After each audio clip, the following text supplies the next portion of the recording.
Hello friends, आज हम आपको होम साइंस का चैप्टर रिप्रोडक्टिव सिस्टम्स या प्रजनन तंत्र के इम्पॉर्टेंट क्वेश्चन आंसर सॉल्व कराएंगे। तो आप इस वीडियो को लास्ट तक देखें, ये सारे क्वेश्चन इम्पॉर्टेंट हैं। और प्लीज़ इस वीडियो को लाइक करें और चैनल को सब्सक्राइब करना ना भूलें, जिससे मेरे चैनल की सारी अपडेट आपको मिलती रहे। तो चलिए स्टार्ट करते हैं आज के इम्पॉर्टेंट क्वेश्चन। फर्स्ट क्वेश्चन है, कौन सा अंग स्त्री प्रजनन तंत्र का भाग है? तो कौन सा अंग स्त्री प्रजनन तंत्र का भाग है? तो वो है गर्भाशय। गर्भाशय जो होता है वो स्त्री प्रजनन तंत्र का भाग है। सेकंड क्वेश्चन है, पुरुष प्रजनन तंत्र का भाग है। तो पुरुष के प्रजनन तंत्र का जो भाग है उसे वृषण कहते हैं। थर्ड क्वेश्चन है, ऋतुस्राव या रजोधर्म प्रारंभ होता है किस एज पर? तो वो है 10 से 14 वर्ष पर होता है। इसे मीनार के भी कहते हैं। फोर्थ क्वेश्चन है, स्त्री के इस प्रजनन अंग में भ्रूण विकसित होता है। तो मीनार के में क्या होता है कि ये जो है रजोधर्म स्टार्ट होता है और मीनोपॉज जो होता है उसमें जो ये रजोधर्म होता है वो बंद होता है। तो इसे हम लोग मीनोपॉज कहते हैं और इसे क्या कहते हैं? मीनार के कहते हैं, जब स्टार्ट होता है तो। फोर्थ क्वेश्चन है, स्त्री के इस प्रजनन अंग में भ्रूण विकसित होता है। तो भ्रूण किस में विकसित होता है? जो भ्रूण होता है स्त्री का वो गर्भाशय में विकसित होता है। 5 क्वेश्चन है, अंडाणु परिपक्वता की प्रक्रिया आरंभ होती है। तो ये प्यूबर्टी एज जो होती है वयस्संधि अवस्था में ये परिपक्वता की प्रक्रिया प्रारंभ हो जाती है अंडाणु की। 6 क्वेश्चन है, अंडाणु परिपक्व होते हैं। जो अंडाणु होते हैं वो 28 दिनों में परिपक्व होते हैं। 7 क्वेश्चन है, स्त्री की परिपक्व कोशिका में होता है केवल।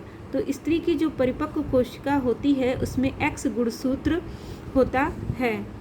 8 क्वेश्चन है, स्पर्मेटोजेनेसिस है, ये क्या होता है? ये शुक्राणु बनने की क्रिया को ही हम लोग स्पर्मेटोजेनेसिस कहते हैं। 9 क्वेश्चन है, परिपक्व शुक्राणु व परिपक्व अंडाणु के संयोग होने की क्रिया क्या कहलाती है? तो इसे निषेचन कहते हैं या फर्टिलाइजेशन कहते हैं। इंग्लिश में इसे फर्टिलाइजेशन, हिंदी में इसे निषेचन कहते हैं। 10 क्वेश्चन है, अंडकोश के भीतर एक बड़ी कोशिका होती है जिसे क्या कहते हैं? अंडकोश के भीतर एक बड़ी कोशिका होती है जिसे अंडाशय कहते हैं। 11 क्वेश्चन है, लड़कियों में यौन आरंभ का मुख्य लक्षण है। तो लड़कियों में यौन आरंभ का जो मुख्य लक्षण है वो होता है ऋतुस्राव। 12 क्वेश्चन है, ऋतुस्राव प्रारंभ होने की स्थिति क्या कहलाती है? तो इसकी प्रारंभ होने की स्थिति को रजोदर्शन कहते हैं, जिसे इंग्लिश में मीनार के कहते हैं। 13 क्वेश्चन है, पुटिका या फॉलिकल ट्यूब से हार्मोन्स स्त्रावित होता है। तो कौन सा हार्मोन्स स्त्रावित होता है? एस्ट्रोजन हार्मोन जो है वो स्त्रावित होता है। 14 क्वेश्चन है, प्रोजेस्टेरॉन नामक हार्मोन्स जो है वो स्त्रावित होता है। तो ये जो हार्मोन्स है वो कार्पस ल्यूटियम से स्त्रावित होता है। प्रोजेस्टेरॉन नामक हार्मोन कार्पस ल्यूटियम से स्त्रावित होता है। 15 क्वेश्चन है, रज उत्पन्न करने वाले स्त्री जननांग क्या कहलाते हैं? जो रज उत्पन्न करते हैं वो स्त्री के जननांग जो है योनि कहलाते हैं। 16 क्वेश्चन है, पुटिका या फॉलिकल ट्यूब परिपक्व होता है। कहाँ पे परिपक्व होता है? ये है डिंब ग्रंथि में। 17 क्वेश्चन है, प्रत्येक जनन कोष के गुणसूत्रों के जोड़ों की संख्या कितनी होती है? तो इनके जोड़ों की संख्या 23 जोड़े होते हैं। 18 क्वेश्चन, अंडाशय का कार्य क्या है? अंडाशय का कार्य होता है अंड का निर्माण करना। सेकंड है, प्रजनन हार्मोन्स एस्ट्रोजन व प्रोजेस्टेरॉन का निर्माण करना। थर्ड है, ऋतुस्राव पर नियंत्रण रखना। उपयुक्त ये सभी कार्य हैं इसके। 19 क्वेश्चन है, ऋतुस्राव की क्रिया नियंत्रित करने वाले जो हार्मोन्स होते हैं, ये हार्मोन जो है वो एस्ट्रोजन हार्मोन्स जो होते हैं जो इस ऋतुस्राव की क्रिया को नियंत्रित करते हैं। 20 क्वेश्चन है, ऋतु चक्र की औसत अवधि होती है। तो इसकी औसत अवधि जो होती है वो 28 दिन की होती है। 21 क्वेश्चन है, पुरस्थ ग्रंथि कहते हैं। तो किसे कहते हैं पुरस्थ ग्रंथि? जो शुक्र ग्रंथि होती है, शुक्र ग्रंथि को ही पुरस्थ ग्रंथि कहते हैं।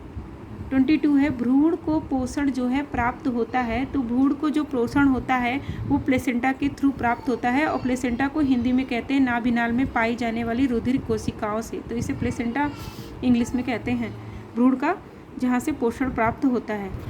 23 क्वेश्चन है शुक्रवाहिनी का कार्य है। शुक्रवाहिनी का क्या कार्य होता है? ये शुक्राणुओं को निक्षेपणी नालिका तक पहुंचाना। ये शुक्रवाहिनियाँ क्या करती हैं? ये शुक्राणुओं को निक्षेपणी जो नलिका तक पहुंचाती हैं।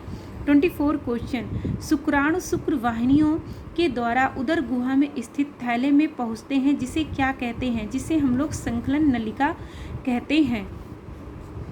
25 क्वेश्चन प्रत्येक वृषण के अंदर अनेक महीन नलिकाएं होती हैं, इन नलिकाओं को क्या कहा जाता है? इन्हें रुधिर नलिकाएं कहा जाता है। वृषण के अंदर जो अनेक महीन नलिकाएं होती हैं उन्हें रुधिर नलिकाएं कहा जाता है।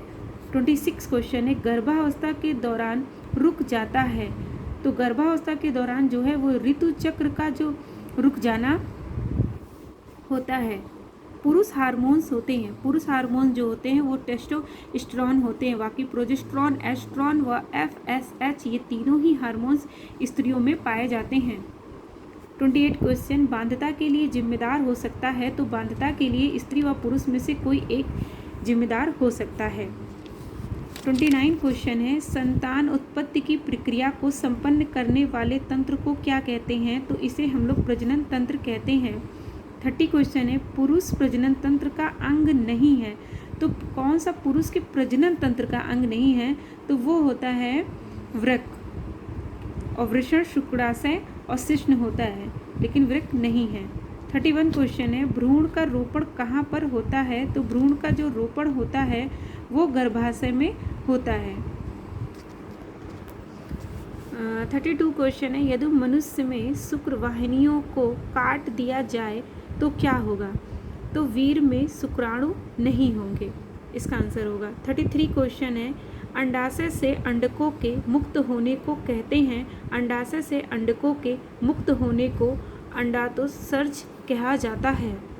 34 क्वेश्चन है पुरुष के जनन अंग कौन से हैं? तो पुरुष के जो जनन अंग होते हैं वो शुक्रवाहिनी, वृषण, शुक्राशय ये सभी होते हैं। शुक्राणु का जीवन काल होता है, शुक्राणु का जो जीवन काल होता है वो 2 से 3 दिन का होता है। 36 क्वेश्चन है अंडाणु का निषेचन कहाँ पर होता है? तो अंडाणु का जो निषेचन होता है वो फॉलिपियन ट्यूब में होता है। 37 क्वेश्चन है स्त्री में अंडवाहिनियों की संख्या कितनी होती है? तो स्त्री में अंडवाहिनियों की जो संख्या होती है वो 2 होती है। मानव में निषेचन जो होता है वो कहाँ पर होता है? वो आंतरिक होता है। 39 क्वेश्चन है स्तन वृंत है क्या कहलाता है? स्तनों में पाए जाने वाले जो उभार होते हैं उसे ही स्तन वृंत कहते हैं। 40 क्वेश्चन है परिवार नियोजन के अंतर्गत नसबंदी में किया जाता है, क्या किया जाता है? शुक्रवाहिनियों को काटकर बांध देते हैं। यहाँ पे 40 क्वेश्चन कंप्लीट हुए, तो आप इस वीडियो को लाइक और चैनल को सब्सक्राइब करना ना भूलें, जिससे मेरे चैनल की सारी अपडेट आपको मिलती रहे। Thank you.